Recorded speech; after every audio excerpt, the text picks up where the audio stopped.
Hello everyone, आज है मेरा बर्थडे और सुबह-सुबह कॉल आता है मुझे मेरी नानी का, उसके बाद परनानी का। इन दोनों ने मुझे बहुत अच्छे से ब्लेसिंग्स दी, बहुत अच्छे से विश किया। उसके बाद मैं बहुत ज़्यादा एक्साइटमेंट से भर जाती हूँ, लेकिन इन दोनों से पहले रात को 12 बजे मेरे पास कॉल आया था 3 का, मेरी दोस्तों का।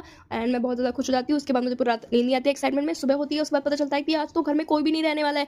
सब लोग गए थे शादी में, छटंग की भी शादी में गया था भाई साहब। उसके बाद मैं और मेरा काना पिल्लू घर में अकेले थे। इसको मैंने फीड कराया क्योंकि सुबह-सुबह इसको भूख लगती है। उसके बाद मुझे मेरा खुद का घर का काम करना था। मेरे प्री बोर्ड्स चल रहे थे, मुझे पढ़ाई भी करनी थी, तो मैं जल्दी से अपना काम फिनिश कर लेती हूँ, नहा धो के रेडी हो जाती हूँ। करती थोड़ी सी स्किन केयर, बॉडी लोशन मैं स्किप करती हूँ। उसके बाद मैं नारियल का तेल लगाती हूँ, इससे स्किन बहुत ज़्यादा शाइनी हो जाती है। एंड उसके बाद मैं जाती हूँ किचन में साफ सफाई करने। सबसे पहले मैं घर का जिम्मा संभालती हूँ, रूम में जाती हूँ, बहुत ज़्यादा मैसी हो रखा था, उसको सेट वगैरह करती हूँ। उसके बाद पता चलता है कि भाई साहब मेरा जो बेड है वो बहुत ज़्यादा ख़राब हो चुका है। इसमें बहुत सारी कॉपी किताबें मैंने रखी होती है, फर्स्ट प्री बोर्ड चल रही है, तो मैं यही पढ़ती हूँ, यही मेरी दवाई वगैरह का सारा कोर्स रखा हुआ है। इसको सही करने के बाद पहुँच जाती हूँ किचन में, या करती हूँ किचन की सफाइयाँ। उसके बाद हम लोग हॉल भी बिल्कुल ऑलमोस्ट डन हो जाता है। एंड देन उसके बाद आता है मेरा भाई, और बीच में भाई साहब इतनी गंदी तबीयत खराब हो गई थी, उठने की बस की नहीं थी।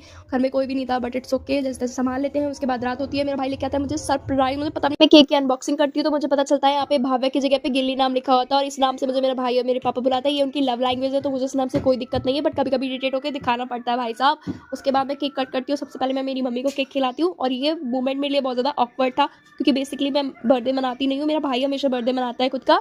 तो बहुत ज़्यादा फनी मोमेंट था मेरे लिए ऑफ कोर्स। उसके बाद मैं बुलाती हूँ मेरे पापा जी को वो आते हैं, हम लोग केक वगैरह कट करते हैं, खिलाते हैं एक दूसरे को। उसके बाद मैं खुद जाके देखती हूँ, भाई साहब ये केक ऑर्डिनरी केक से बहुत अच्छा था, शुगर भी बहुत लिमिटेड थी। एंड भाई पता नहीं कैसे ले आया इतना अच्छा केक, अकेला अकेला। उसके बाद मैंने मेरे भाई को दिखाया, खिलाया केक। उसके बाद हम लोग जाते हैं मेरे बाबा के पास, उनको दूध और केक देने के लिए, उनका आशीर्वाद लेने के लिए।